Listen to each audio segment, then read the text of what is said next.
퇴근해서 집에 가던 중에요. 갑자기 사람이 나왔어요.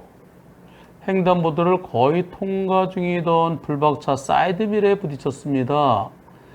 보행자 없음을 확인하며 천천히 횡단보도에 진입해서 통과하던 중이어도 갑작스럽게 사람이 나타나면 일시정지 안 했다고 보행자 보호 의무 위반.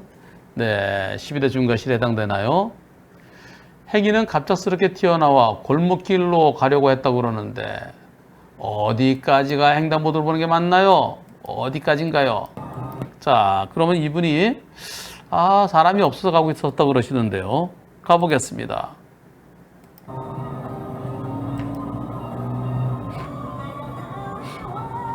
우회전해서요.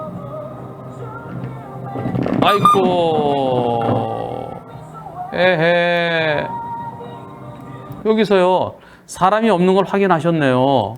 어디만? 여기만. 횡단보도는 여기도 횡단보도입니다. 그럼 저 반대쪽도 확인을 해야죠. 안 보이는데? 안 보이면 서야죠. 서야죠. 섰으면 사고 안 났죠. 부딪히는 지점이 어디예요? 횡단보도 흰색 선이네요. 이게 바로 보행자 보호 의무 위반입니다. 이게 바로 횡단보도 사고입니다. 형사처벌 받는 거 맞습니다. 과실은 어떻게 될까요? 보행자도 안 보이는 곳에서 나올 때 이렇게 좀 보고 나왔더라면 저는 이럴 때 보행자 과실 한 15 내지 20% 볼 수 있겠다라는 저는 개인적인 그런 생각입니다. 차도 조심해야 되지만 보행자도 안 보이는 곳에서 이렇게 좀 보고 나왔더라면 하는 아쉬움이 있죠. 저는 저럴 때 보행자 과실이 15 내지 20%까지도 가능할 수 있다라고 생각, 그런 저 개인적인 의견인데요. 근데 법원에서는 그보다 더 적게 볼 수도 있습니다. 여러분들 지금이요. 지금 아예 안 보이는데 어떻게? 그럼 안 보이면은 여기서 저 잠깐 섰다가 조차가 지나간 다음에 간다든가, 여기가 신호등이 있는 곳인가요? 신호등 없는 곳이잖아요. 네, 신호등 없는 곳이에요. 그 조차 지나간 다음에 내가 시야 확보된 데 가든가 아니면 여기서 서서 네, 가볍게 빵빵 하든가. 그게 잘못이 있는 거예요. 여러분들 이 사건 보시면서 뭐 기억나는 거, 생각나는 거 있습니까? 이 사건 보시니까 뭐가 생각나시나요? 네, 이 사건 보시면 뭐가 생각나나요? 그렇죠. 네. 이 사건과 거의 똑같은 사고가 2019년도에 있었죠.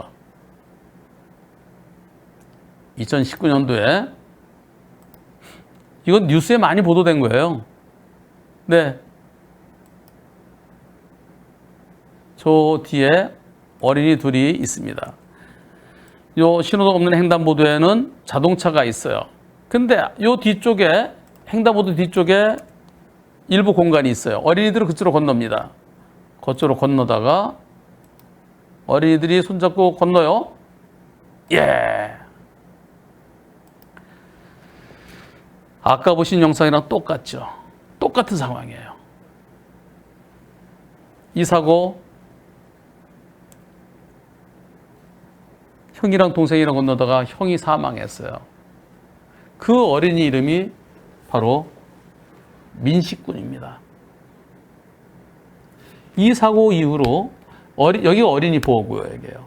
어린이 보호구역에서 어린이를 다치게 하거나 사망케 하면은 엄청 일반 교통사고보다, 일반 횡단보도사고보다 엄청 한 10배 정도? 체감상으로는 한 10배 정도? 또는 그 이상이 될 수도 있습니다. 왜냐하면 사망사고는 벌금이 없어요. 운전자에게 조금이라도 잘못이 있으면. 이 사고 형사사건에서는 가해자 2년 실형 선고받았어요. 민사에서는 처음에는 과실 한 15%였다가 나중에 항소심에서 10%로 바뀐 거, 정확히는 제가 판결문을 못 봤어요. 제가 그런 얘기를 얼핏 들었습니다. 정확한 건 아니에요.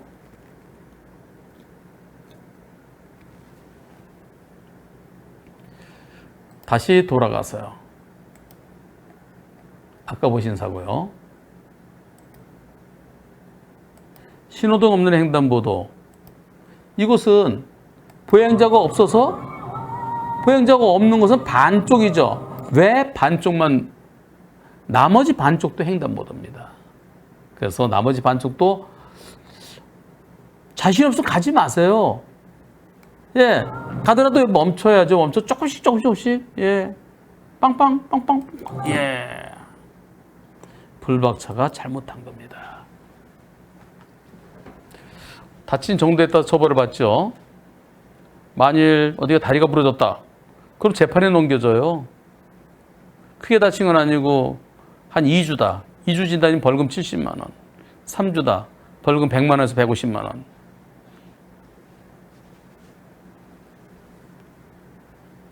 내가 보이는 게 다가 아닙니다. 나머지 반도 횡단보도입니다.